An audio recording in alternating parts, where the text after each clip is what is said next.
Syria's armed opposition, the Free Syrian Army, announced Thursday that most of its fighters have left the Baba Ammar district in Homs in what they're calling a tactical withdrawal after weeks of heavy bombardment by the Syrian military.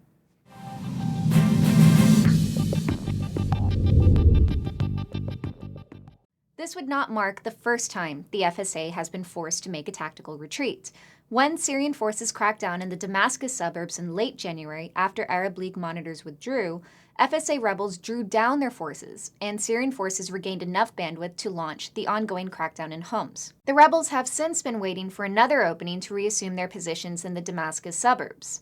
This is an illustration of classic guerrilla strategy. Rebels will conduct harassing attacks, but decline combat in the face of superior force.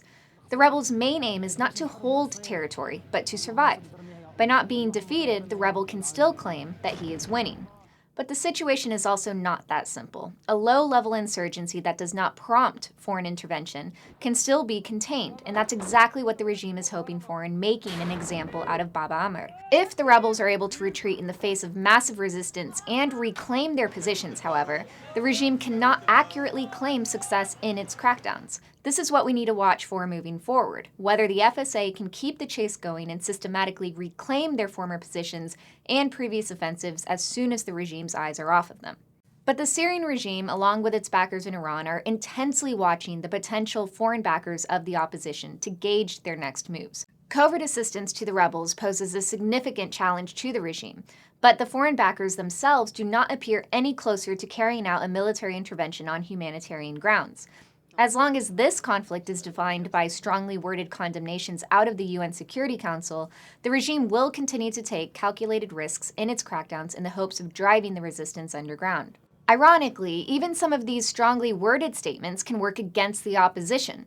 U.S. Secretary of State Hillary Clinton told a Senate hearing Wednesday that the Syrian leader could be classified as a war criminal. In other words, Bashar al-Assad could be indicted by the International Criminal Court and likely meet the same fate as such renowned leaders as Slobodan Milosevic. The problem with such a warning is that it completely denies the possibility of a negotiated exit. Strongly worded statements in a foreign-backed, low-level insurgency have not been enough to end Bashar al-Assad's ability to resist. A stated guarantee that the al-Assads will be sent to The Hague will only harden their resolve to fight till the death. The strategy so far followed by many of the Syrian rebels' foreign backers is that enough covert assistance and systematic pressure from within will be enough to force the al-Assad clan to step aside and thus avoid the need for foreign military intervention. The question to ponder is, what happens if, however unintentionally, the path toward a negotiated transfer of power is aborted altogether?